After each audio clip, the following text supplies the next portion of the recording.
Salut les gars, on se retrouve aujourd'hui pour une nouvelle vidéo. Donc pour ceux qui ne me connaissent pas, je m'appelle Owen, je suis athlète naturel mais également coach sportif spécialisé en hypertrophie, donc tout ce qui va être prise de masse musculaire, d'accord. Le thème de la vidéo aujourd'hui, c'est la programmation d'entraînement. Donc comment programmer son entraînement pour optimiser sa prise de muscle à la salle de sport et éviter de faire n'importe quoi. Donc je vais vous montrer étape par étape comment structurer son entraînement intelligemment. La structure d'un entraînement, d'un programme, ça va énormément impacter votre progression à la salle de sport. Limite, ça peut la doubler si vous faites les choses correctement. Donc, c'est ce qu'on va voir dans cette vidéo. Alors, la première chose à prendre en compte quand vous faites un programme d'entraînement, c'est de choisir le format. Et ce format, il va dépendre de combien de séances vous pouvez faire par semaine. Donc, n'allez pas essayer de faire un split ou un push-pull legs x2, donc 5-6 séances par semaine, si vous ne pouvez pas assumer ce volume d'entraînement, si vous ne récupérez pas assez, et surtout si votre vie à côté, votre quotidien ne le permet pas. D'accord ? Il faut adapter votre nombre de séances en fonction de ce que vous pouvez faire dans la vie de tous les jours. D'accord ? Parce que quelqu'un qui va vivre là-dedans, dans le bodybuilding, dans la musculation, il va pouvoir assumer 5-6 séances par semaine. Mais quelqu'un qui a une vie de famille, qui a un travail, qui fait du 35 heures par semaine, qui est fatigué, etc., il ne pourra pas. Lui, ce sera plutôt 3-4 séances. Donc chacun avancera à son rythme, mais encore une fois, il faut faire avec notre quotidien et notre mode de vie. Donc pour les formats, quand vous faites 3 séances dans la semaine, moi je conseille toujours de faire un full body x3. Et si vous avez vraiment un point fort jambes et que vous voulez mettre l'accent sur le haut du corps, upper, lower, upper, c'est la meilleure chose selon moi à faire. Comme ça, vous stimulez 2 fois tous les groupes musculaires du haut du corps et vous optimisez donc le stimulus sur ceci. Excusez-moi avec la voix, je parle un peu du nez parce que je suis encore un peu malade. Ensuite, quand vous avez choisi votre format, vous pouvez voir votre volume d'entraînement, donc entre 15 et 20 séries. Donc comme je dis dans un de mes réels sur Instagram, d'ailleurs si t'es pas encore abonné à mon Instagram, je te conseille d'y abonner, parce que je donne des conseils de musculation presque tous les jours et c'est là-bas que se passe du coup tout mon quotidien et toute la valeur ajoutée que je vous délivre gratuitement. Ensuite, vous regardez votre volume d'entraînement. Donc généralement, c'est entre 15 et 20 séries par séance, d'accord. Donc si vous faites, là pour l'exemple, on va partir sur 4 séances. C'est ce que vous faites généralement la majorité d'entre vous, donc ça va parler à tout le monde. On va partir sur un upper lower, upper lower. Donc on part entre 15 et 20 séries, on va dire qu'on va choisir 18 séries par séance. Donc ça fait 18 fois 4 séances. Excusez-moi, je suis nul à l'orthographe. Are you serious?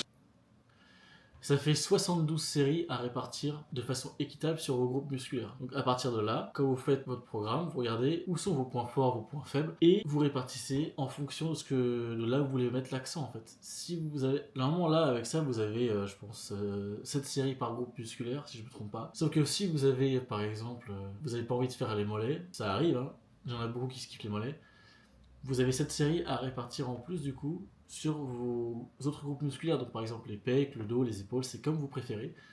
Vous jouez avec ça, et dès que vous retirez une série quelque part, bah vous l'ajoutez à l'autre endroit, d'accord. Et à la fin, il faut que vous ayez en tout 72 séries. Ensuite, quand vous avez votre volume d'entraînement, par groupe musculaire, il faut voir la fréquence. Du coup, upper lower, là c'est facile, vous allez avoir une fréquence x2 partout. Donc voilà, ça c'est optimal, upper lower. C'est pour ça que je ne suis pas fan des splits. Les bro splits où vous faites un muscle par jour, par séance, avec entre 15 et 20 séries dessus, ça ne sert à rien. La science a parlé aujourd'hui, la fréquence est bien plus importante. Enfin, non, le volume reste le plus important, mais la fréquence est primordiale aussi pour pouvoir appliquer le plus de fois possible ce fameux stimulus qui va permettre la prise de masse musculaire. Et on sait aussi que plus de 8-10 séries sur un même groupe musculaire dans une même séance, c'est vraiment pas optimal car au début vous avez toute votre force, toute votre énergie, vous êtes super productif sur vos séries, mais plus la séance avance et plus votre énergie descend et la fatigue musculaire augmente. Ce qui fait que quand vous allez avoir fait déjà 8 séries par exemple sur un groupe musculaire, sur vos quadriceps, toutes les séries que vous allez faire après, ça va engendrer plus de fatigue que de stimulus pour l'hypertrophie et on appelle ça du junk volume, d'accord. C'est pour ça que ce n'est pas intéressant de mettre plus de 8-10 séries par groupe musculaire dans une même séance, selon moi. Et ça vous permet du coup, encore une fois, de placer d'autres groupes musculaires dans la même séance et de pouvoir les stimuler plusieurs fois dans la semaine. Ensuite, quand vous avez fait ça, donc dans une séance, par exemple la séance upper numéro 1, donc là-dedans, vous avez quoi? Vous avez les pectoraux, le dos, les épaules, biceps, triceps. Vous avez 5 groupes musculaires. Maintenant, vous allez voir quel groupe musculaire est en retard chez vous, sur quel groupe musculaire vous souhaitez prioriser son développement. Donc par exemple, si vous souhaitez développer vos pectoraux en premier, évidemment vous allez mettre vos exercices de pectoraux en premier. Ensuite, quel est le second muscle que vous souhaitez prioriser? On va dire les épaules. Donc vous faites pectoraux, épaules avec des élévations latérales, et ensuite vous placez le reste des muscles.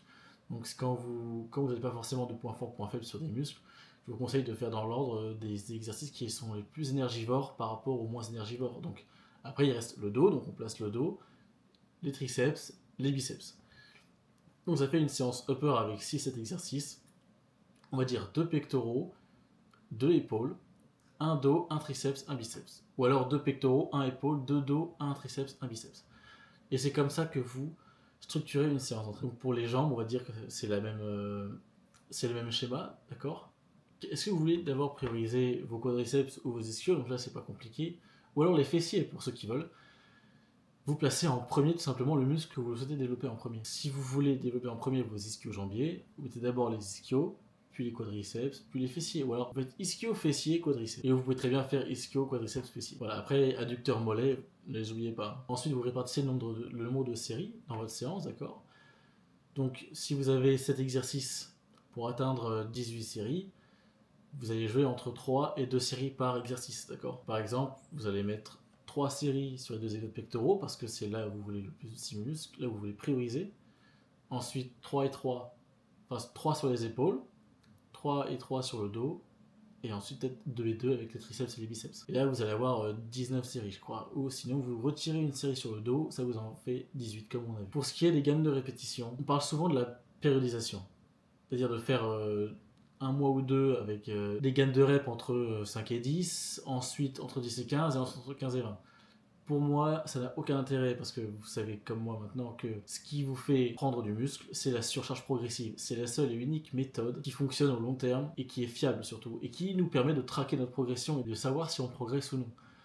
Donc comment vous voulez appliquer la surcharge progressive si tous les mois vous changez vos gammes de répétitions dans lesquelles vous allez devoir être à l'échec? C'est pas possible. Donc ce que je fais, c'est que quand vous avez plusieurs séries, vous pouvez changer vos gammes de répétition au sein d'un même exercice. Donc par exemple, pour vos pegs, vous commencez par une chaise presse convergente. Vous faites la première série entre 6 et 9 répétitions, et la deuxième entre 9 et 12, et troisième entre 9 et 12. Ou alors vous faites deux séries à 6 et 9 répétitions, la troisième entre 9 et 12. Vous pouvez même faire la première entre 6 et 9, la deuxième entre 9 et 12, et la troisième entre 12 et 15, si vous voulez vraiment optimiser. C'est comme ça que je fonctionne lorsque je programme les entraînements de mes élèves, d'accord? Donc si jamais toi aussi tu veux avoir un programme structuré, savoir quoi faire et optimiser tes entraînements pour progresser le plus vite possible, prendre du muscle le plus vite possible, car c'est ma spécialité, tu peux faire comme Tom, comme Stéphane, comme Guillaume, rejoindre mon accompagnement et on voit ensemble comment on peut te faire progresser le plus vite possible, quelle stratégie mettre en place. Car souvent, si tu stagnes, c'est pas parce que tu fais les choses vraiment mal ou que tu t'entraînes mal, c'est que tu n'as pas une structure et un plan clair à suivre pour pouvoir progresser de la façon la plus optimale possible et tu n'optimises pas tous les paramètres que tu pourrais optimiser au quotidien en fait, et qui ralentissent ta progression. Donc si jamais tu es intéressé par un accompagnement personnalisé, 100% personnalisé, où je m'adapte à ton mode de vie, à tes contraintes pour te faire progresser à la salle de sport, et tu auras plus de questions à te poser sur quoi faire et comment, tu peux réserver un appel gratuit avec moi, j'ai mis le lien en description et on voit ensemble ce qu'on va faire. Ensuite, il reste les temps de repos. Les temps de repos, il faut que ce soit des temps de repos assez longs pour que vous puissiez repartir en pleine forme sur votre prochaine série, qu'elle soit aussi productive que la précédente dans l'idéal. Donc quand vous êtes sur des gros exercices que vous mettez lourd, vous allez prendre généralement entre 2 minutes 30, 3 minutes de repos, voire plus selon l'exercice. Par exemple, moi je sais que pour le hack squat, quand j'ai une tranche de répétition lourde, entre 5 et 8 répétitions, je prends 4 minutes, 5 minutes de repos parce que vraiment ça me crame. J'ai l'impression d'avoir couru un marathon après avoir fait ma série, et c'est un truc de fou. Donc voilà, ça dépend de l'exercice, de la gamme de répétitions que vous utilisez. Si c'est un exercice polyarticulaire, un exercice monoarticulaire, vous adaptez les temps de repos à ce qui vous paraît le plus juste pour que vous puissiez repartir en pleine forme et faire une série vraiment productive. D'accord ? Ce qui compte, c'est de faire une série productive, c'est pas d'aller le plus vite possible. Parce que tous ceux qui prennent 1 minute 30 de repos après avoir fait une chaise presse en lourd et être allé à l'échec, vraiment une grosse intensité, je vous assure que la série d'après, elle ne sera pas aussi productive et ils ratent quelques répétitions qu'ils auraient pu faire s'ils avaient pris plus de repos. Et donc plus de stimulus, plus de gains musculaires, vous connaissez la chanson. Voilà, si cette vidéo t'a aidé, n'hésite pas à liker, à t'abonner et mettre un commentaire pour me dire ce que t'en penses. Encore une fois, si tu veux plus de conseils, plus de valeur ajoutée, tu t'abonnes à mon Instagram, d'accord? C'est presque tous les jours que je poste des choses. Je vous montre mon quotidien d'athlète et en même temps je vous délivre de la valeur ajoutée pour que vous puissiez progresser de votre côté si jamais vous ne pouvez pas prendre de coaching. Allez, ciao les gars, on se retrouve pour la prochaine vidéo.